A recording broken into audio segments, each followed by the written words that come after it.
in Tokyo, in Harajuku, and it's too much, it's so crowded. Tatsu is coming.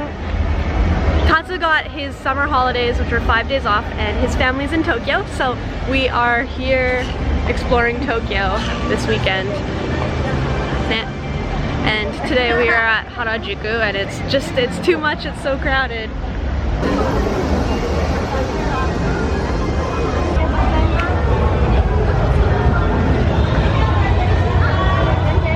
I look so tired. Every time I come to Tokyo, I look exhausted. I feel like it's because I'm like always doing stuff.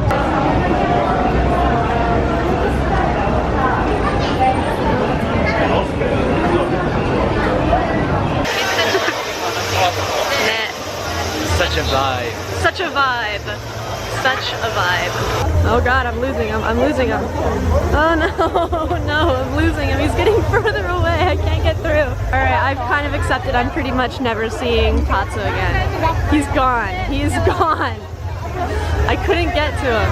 I cannot believe we just walked through all of these people. All these people. I used to live in Tokyo for like 16 years. Yeah. I realized Tokyo became massive. I think it was always massive. You've just gotten used to like the small town. Maybe. Yeah. Hey guys, so Tatsu has already gone home. He's staying with his family who lives like a little bit out of the way in Tokyo. So he's gonna stay with them, and there's not really a lot of room there for me. So I'm staying in the city. And I'm gonna like go hang out with my friends and stuff, so it's okay. Anyway, but yeah. So, we were just in Harajuku, as you saw, and we were kind of, chilling. We were kind of, struck. We were kind of like, struck by how many people there were and how many things were going on. It was really overwhelming. But that's the beauty of Tokyo, is that there's just so many different people, different types of people, different creative types. There's people dancing in the streets, playing live music. There was a festival going on, so there's tons of people, tons of tourists. It was just a really, really hectic day. But as we were walking around right outside Harajuku Eki and Meiji Jingu Mae Eki, right outside of Harajuku Station, there was a guy that was like drawing portraits. And I was like, oh, portraits, like let's go see what kind of portraits he's drawing. And they're like little couple, cartoony, typical portraits. And we're like, oh, that's cute, huh? And then right at his feet was a sign that he had handwritten that just said plainly, I hate Korean and Chinese people. And we were like, oh. And you know, like as a human being, as a tourist, it sucks to go to a place, like a tourist heavy place such as Harajuku or Yoyogi Park or Meiji Jingu, and then be met by like sudden hatred from like a random stranger. Like that shit doesn't feel good. It doesn't feel good. Like what kind of business move is that? What are you trying to do?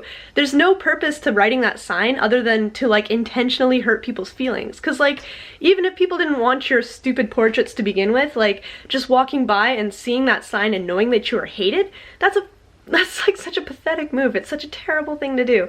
And so that sucked. But the other reason why it made me really, really mad, as some of you might know because I've mentioned this in the comments a few times, Tatsu actually is not fully Japanese. He's half Chinese.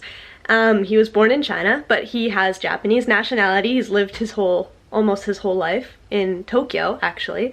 So that was kind of, you know, shocking. Maybe it wasn't as shocking to him. He didn't seem to be as offended by it as I was. I was embarrassed for him, and I felt bad that like on our trip to Tokyo during his summer holidays after he's worked so hard, you know, that we were like enjoying taking photos in Harajuku, and then bam, just like met with this insensitive, terribly, you know, racist message. And we didn't do anything. We didn't do anything to deserve that. He didn't do anything to deserve that. Tatsu's not a bad guy. You can't judge an entire race based on your politics or like whatever you've heard in the media or what you've read online. And I think part of another reason why it bothers me so much is that it's like these are the same people. When I made a video where I went to Korea, that video, like even to this day, still gets hate comments. People are like, leave Japan, why don't you go live in Korea? You're a traitor for liking Korea.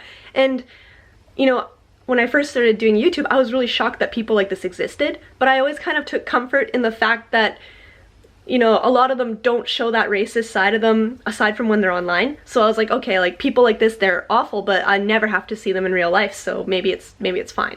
But then today I felt like I was meeting one of those people in real life for the first time. And it was like, oh, they actually do exist. People who think that way, like they actually do exist out in the wild, in random areas. They just sit out there and they proudly proclaim how much they hate other people for no reason, based on like stereotypes and prejudice, and it was just like, I felt so embarrassed and like gakkari saseta. I was let down, really, like by the fact that nobody said anything. They would like just let this guy sit out here with this hate speech sign, and like that's fine? What the fuck? What the fuck, man?